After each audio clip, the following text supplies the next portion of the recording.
gunman Stephen Paddock opened fire at a Las Vegas concert. The attack has claimed the lives of 58 innocent people and injured at least 500 others during the barrage of bullets. Police are calling this shooting the deadliest in U.S. history, and already the left is foaming at the mouth to politicize it. Between calls for stricter gun control and Republicans for the divisive undertones in the country, families are grieving the senseless loss of their loved ones' lives. So, to honor those lives lost by this unspeakable evil act, President Trump has ordered flags to be flown at half-mast, and of course, the left is fuming. Facebook photo of Las Vegas shooter Stephen Paddock. One would think that in a time of horrific tragedy that political agendas would be dropped for the sake of the country. However, that would be the logical thought process, and the left does not think like that. Already on social media, people with ties to liberalism have already stated that do not feel sorry for the victims since most country music fans are Donald Trump supporters. And, these are the same people that claim they are resisting hate. Unbelievable, right? In an effort to mourn the lives, President Trump has ordered American flags around the country to be flown at half-mast. Trump sent out this presidential proclamation on Monday morning. Our nation is heartbroken. We mourn with all whose loved ones were murdered and injured in last night's horrible tragedy in Las Vegas, Nevada. As we grieve, we pray that God may provide comfort and relief to all those suffering. As a mark of respect for the victims of the senseless act of violence perpetrated on October 1, 2017, by the authority vested in me as President of the United States by the Constitution and the laws of the United States of America, I hereby order that the flag of the United States shall be flown at half-staff at the White House and upon all public buildings and grounds, at all military posts and naval stations, and on all naval vessels of the federal government in the District of Columbia and throughout the United States and its territories and possessions until sunset, October 6, 2017. I also direct that the flag shall be flown at half-staff for the same length of time at all United States embassies, legations, consular offices, and other facilities abroad, including all military facilities and naval vessels and stations. In witness whereof, I have hereunto set my hand this 2nd day of October, in the year of our Lord 2017, and of the independence of the United States of America the 242nd. Donald J. Trump. The speech and his proclamation was incredibly heartfelt and should be respected, but the left is not able to do that. Here is just a sampling of some of the comments found in response to the presidential proclamation. It appears that those on the left are so blinded by their rage for President Trump that they are incapable of feeling for victims of this tragedy. In fact, just earlier today a top legal executive at CBS, Haley Jeffman Gold, said she is not even sympathetic for the victims of the shooting at a country music festival in Las Vegas on Sunday night. Thankfully, soon after these vile posts were discovered, CBS network made the choice to let her go. Here is more from Fox News.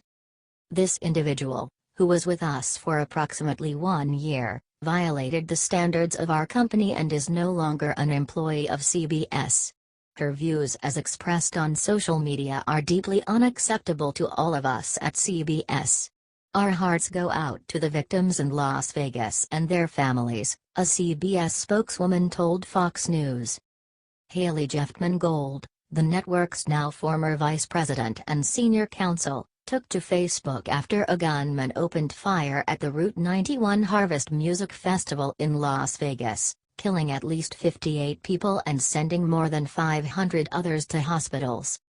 If they wouldn't do anything when children were murdered, I have no hope that repugs, sick, will ever do the right thing, Jeffman Gold wrote in a now deleted message that was first reported and captured by the Daily Caller. Jeffman Gold continued, I'm actually not even sympathetic. Sick, country music fans often are Republican gun toters, sick. Jeffman Gold is presumably referring to Sandy Hook, which occurred in Newtown, Connecticut back in 2012.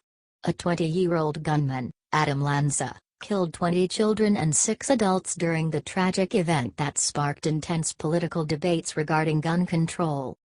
Jeffman Gold did not work directly with the network's news division. According to her LinkedIn bio, Jeffman Gold worked at CBS since September 2016 and graduated from the prestigious Columbia University Law School in 2000. There are really no words for this type of behavior, especially in light of such an egregious attack. No one deserves to be gunned down for their political beliefs at all, and for these people to continue this hateful rhetoric is disgusting. It is time, heck it is beyond the time to put this division to bed and to come together as Americans. No one is saying that you have to love President Trump, but you can respect him since he is the leader of America. HT, Red State Watcher.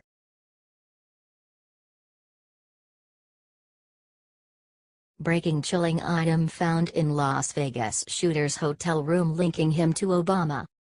The city of Las Vegas became the gruesome crime scene overnight in what's being dubbed the deadliest mass shooting on U.S. soil.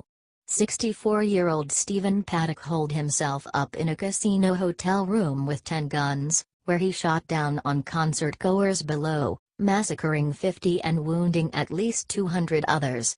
As more details slowly emerge about the event, sickening details linking Obama to the crime scene has just surfaced. Breaking news is hitting the airwaves fast and hard about the Las Vegas shooter, and some of this news links directly to Antifa. Social media posts revealed that Melbourne Antifa claimed and congratulated the shooter.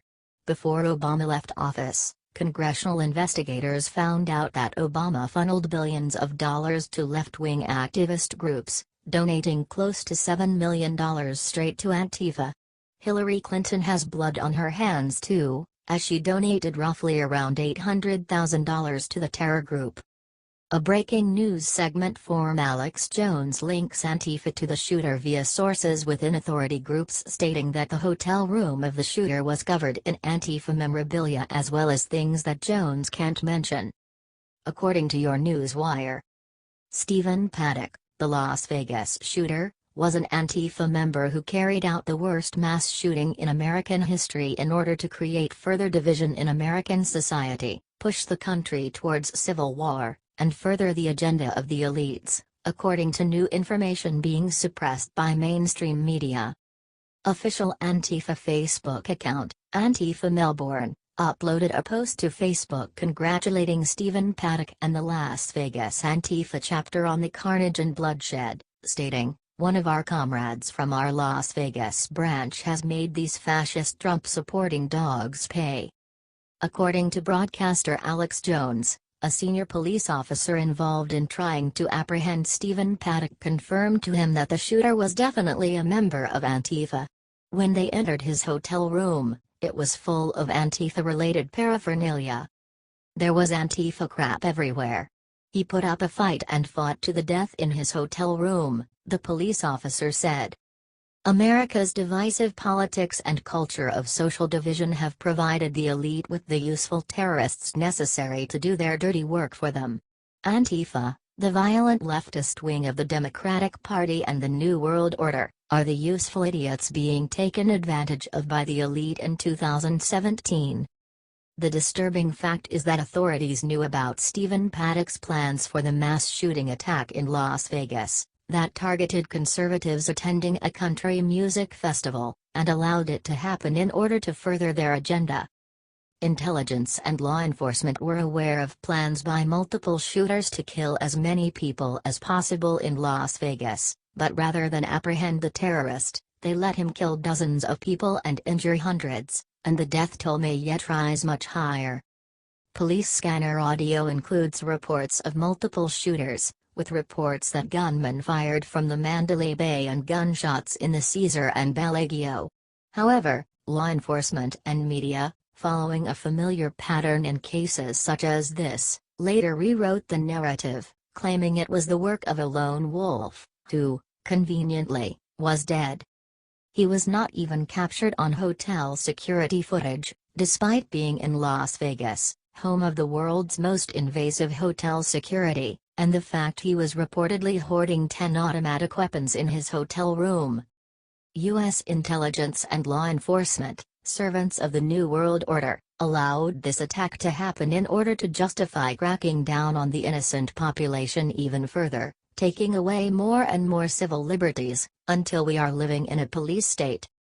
The terrified public, receiving their information from the mainstream media, will allow the elite to turn our society into a police state. They will choose safety over liberty. For the record, identifying an event as a false flag does not mean that nobody was killed. It does not mean that everybody involved is an actor. It means that the elite are using the event to further their agenda. Sometimes they plan the event. Sometimes they allow it to happen. With the mainstream media already calling this the deadliest ever shooting in American history, and with their repeated references to the shooter's large weapons stash, you can be assured that a push for a large-scale gun grab is coming soon. Just as ISIS caused death and destruction in Syria, Iraq and Libya on the US/European dime, domestic terrorists of different stripes also cause chaos in large American cities. This is all part of the plan to destabilize the free world and take away civil liberties, privacy and the right to a decent life.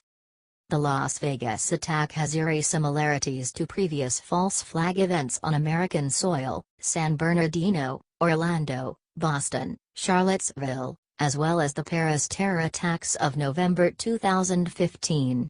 The American false flags, as well as the Paris and Manchester false flags, are all dominoes that fell, as orchestrated by the New World Order, as part of a master plan that aims to destroy the Western world as we know it.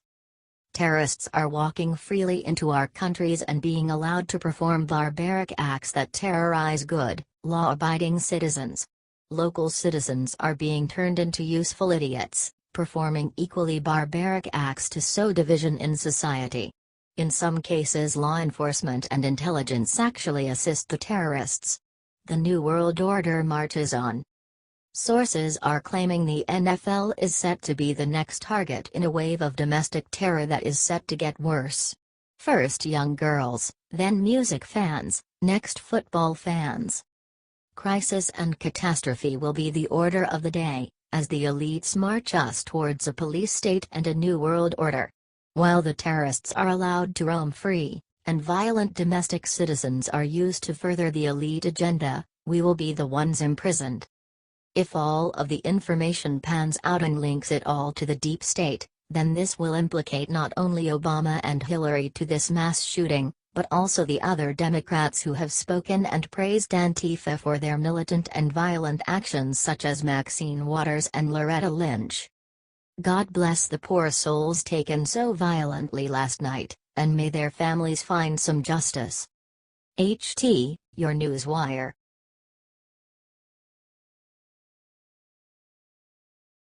Mattis issues new orders to military. What's under full review has liberals stunned speechless.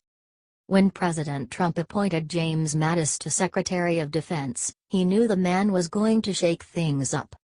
The former Marine only cares about one thing: making the U.S. military the most effective, lethal force in the world. That means ending any practice or training that is a waste of its time, including anything that doesn't do this.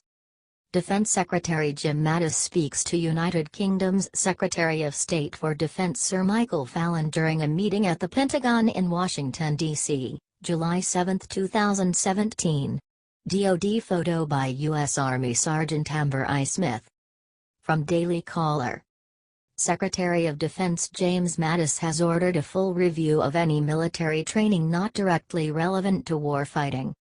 Mattis told the services to conduct a review of the requirements for mandatory force training that does not directly support core tasks, according to a Friday memo obtained by Military Times. In other words, Mattis wants a full examination of all the hours of burdensome, irrelevant training service members have to undergo before deployment. I want to verify that our military policies also support and enhance warfighting readiness and force lethality, Mattis said. Mattis also asked for a review into what should be done about permanently non-deployable service members. For years our military has been hampered by politicians who want to ruin it. They want to burden our military with political correctness, foolish policies that weigh it down. Instead of having the best military in the world, with the best troops, it has been hampered by irrelevant issues. Our soldiers, airmen, Marines, and sailors don't need to be bothered with sensitivity training. They need to know how to take orders, operate their weapons, and win battles. They don't have time to entertain the stupid notions invented by liberals who never served their country. The U.S. military is not a democracy. Nor is it a place for political nonsense. It is the single force that preserves our country and our freedoms. Under Mattis, it will be that again. Source: Daily Caller.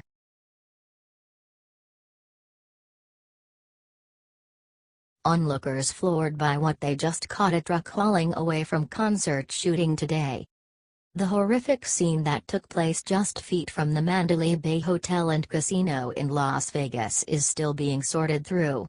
With far more questions than answers in this hour, the country is trying to process what took place. Now, witnesses on the scene who lived to talk about the horror of what was supposed to be a fun festival are now revealing what they saw being hauled away from the country's largest massacre in modern history, which left them speechless. It's interesting that of all the mass shootings which have taken place since the Columbine High School shooting on April 20, 1999, the Mandalay Bay Massacre this weekend is seemingly receiving the least amount of coverage, or coverage that's seen, despite it being the largest in modern history. We as a country can come together as one in this time of mourning to work together to prevent such atrocities from repeating. Instead, the silence is deafening and divisive, and mainstream media seems to refuse to show what witnesses expose they saw being hauled away in the back of a pickup truck. If the purpose of squelching coverage of a sadly horrific event is to unify the nation, the effort backfires. After weeks of divisive protests giving overpaid sports stars endless coverage for their supposed statement on unity, real gestures of humanity were happening but not being seen since they happened on a sudden battlefield, not a football field. After one man rained down literal hell on thousands of people, victims showed a resolve to help each other that needs to be seen. It took an unassuming couple in his truck to do what an entire season of NFL kneelers could never accomplish but will get far less coverage for the gesture. Louder with Crowder reports. After the horrible shooting in Las Vegas that has left Americans at a loss for intelligent words, it's easy to lose hope in humanity. See breaking: Las Vegas shooting kills 50, leaves 400 injured. And Hillary Clinton takes aim at NRA silencers after Las Vegas shooting. Especially with the leftists crying gun control before the situation has been fully assessed. But along with great tragedy, hope rears its sparkly head. One couple used their truck as a makeshift ambulance because that's what being a human is all about. Leftists, take note, this is real compassion. No shouting in protest. No crying about guns. Taking real action to help real people with real issues. If you really want to help America, you'll start volunteering, working hard to improve the lives of those around you. Protests, of any kind, don't come near what this couple in a truck did with actual action. It didn't matter what the victims' individual politics were, who they voted for, what agenda they personally abided by and wanted for the nation, or what they thought their ancestors suffered. Their actual suffering was all that mattered in that moment. The American spirit came through when it mattered most, and that's what needs to be seen. There is hope for humanity. We all just have to choose the right protesting choices, Louder with Crowder continued. Also, get refreshed on your gun savviness. You'll need it dealing with idiotic leftists over this shooting. It's disturbing that liberals, who act like they care about humanity and unity, will only use a tragedy to their advantage if they see an opportunity. They hit the gas on this one with preaching for gun control, squelching all free speech about what's really happening with this horrific event, to give precedence to their push. When the gun control argument didn't seem to pick up steam, the conversation on social media practically came to a halt, and that's not because nobody was talking about it. Tragedies should never be used for anything other than a reality check of the world we live in today. However, there are always helpers in the hell, and they are the real heroes. The human spirit needs to be seen. It inspires more than kneeling on a sideline ever will to truly accomplish unity, if that's really the goal of these sports stars. This couple in a truck didn't care who or what race you were when they suddenly became first responders to ensure there were more survivors than victims. They didn't care who was there to catch them on camera, since their actions weren't about making a statement, it was only about making a difference. Please share to get the attention out on those who deserve it, the heroes in a hellacious situation, not the ones kneeling on a sideline and thinking that's what makes a difference, because it doesn't.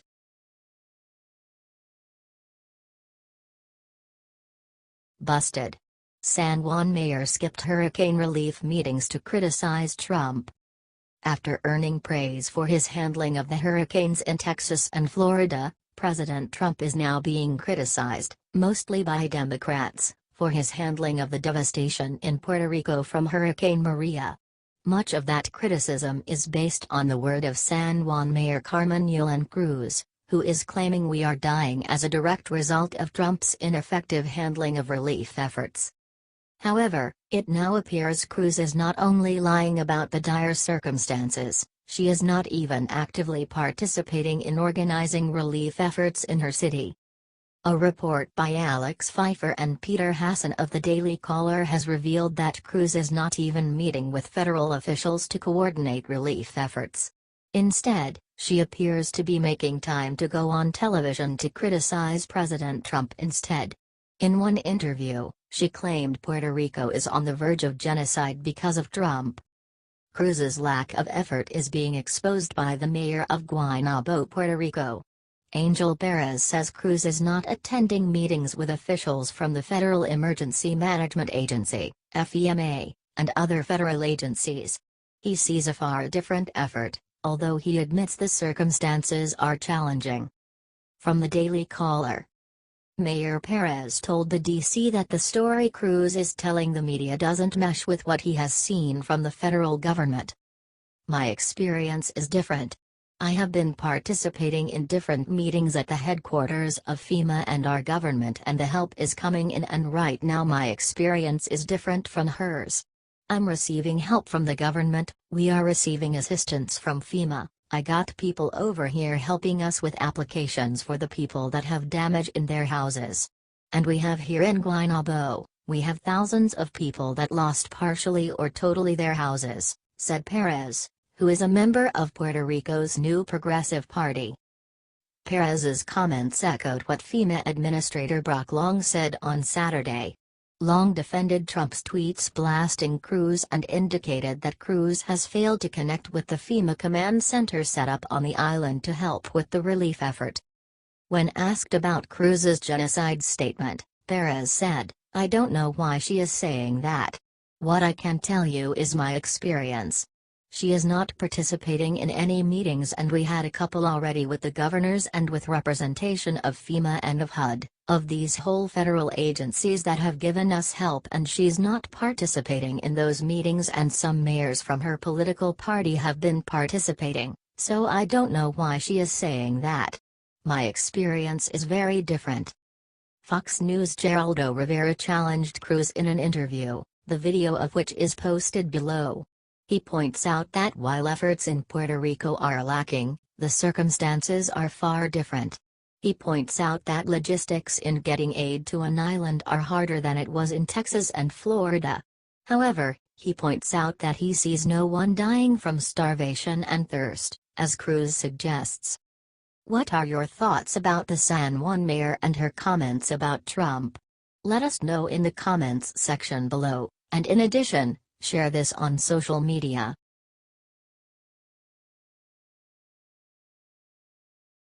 NFL player who disrespected anthem was just arrested. Look how many felony charges he racked up. There has been a lot of debate over the NFL players who have been taking a knee during the national anthem. These players feel that they need to raise awareness to the lack of racial equality in America by disrespecting our veterans.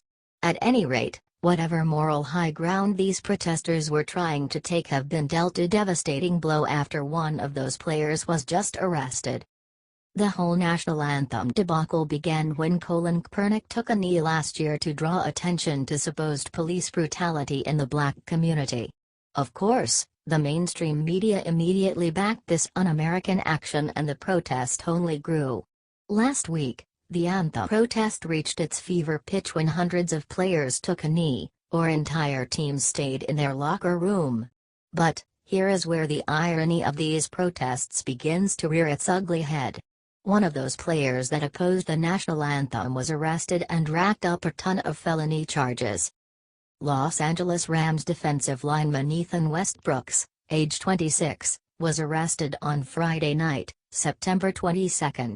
Westbrooks was pulled over for speeding near Bakersfield, California, and that is when the police officers noticed a gun in the glove compartment while he was searching for his vehicle registration.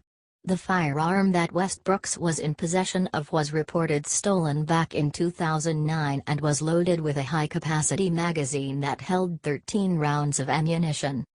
So, Westbrooks was arrested, and he was charged with not one but 5 felony charges: receiving stolen property, carrying a loaded firearm, carrying a stolen loaded firearm, grand theft of a firearm, and possessing a high-capacity magazine.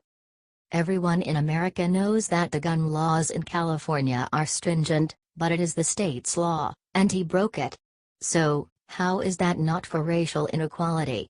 If anyone else was caught with the same firearm in their car, they would face the same treatment. Westbrooks was not profiled but caught for breaking the law, but will the Rams fire this felon? Most likely not, considering that there are numerous NFL players who are criminals who are still allowed to play ball. Massacre reported that since the year 2000, 855 NFL players had been arrested, and those charges range from DUI to drug charges and also include 96 domestic violence cases and 71 assaults. That even consists of 2 murders. You can read the entire list of players here. So, it makes sense why these NFL players would be against the police, since a number of them have been arrested numerous times.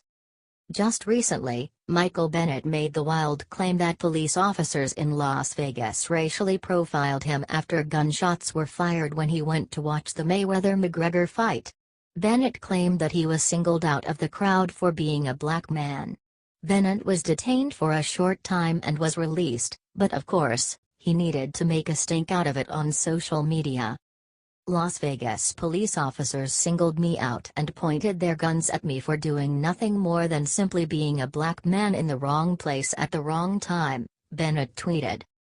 The video does not support Bennett's claim of being racially profiled, but rather he was detained for running with purpose towards the officers.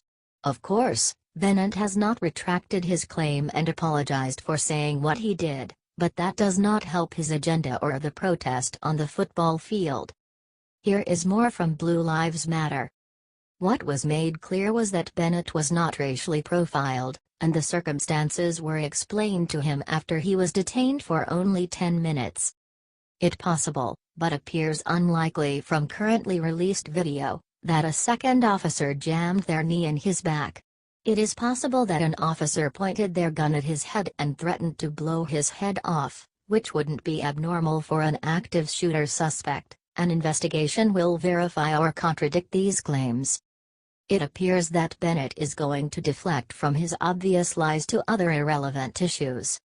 One issue being brought up is that the primary arresting officer did not have his body camera on. To suggest that the body camera not being on somehow implies evidence of Bennett's claims means that you would have to assume that the officer made a conscious decision to leave his body camera off while going to an active shooter call, explicitly for the reason that he wanted to racially profile somebody.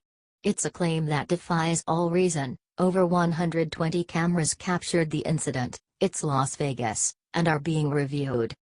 These protests need to come to screeching halt since they are pushing a false narrative of racial inequality. Police officers are not running all over America looking to harm anyone, but they will uphold the law. There are people in the world who want to divide the country by pitting Americans against each other, and that cannot stand anymore. If this infighting continues, it will only be a matter of time before America falls apart, and we cannot allow that to happen. Blue Lives Matter, the Federalist Papers. Join the Support Our Vets, Boycott the NFL and their sponsors Facebook page by liking it, and share if you're boycotting the NFL and the companies that support them.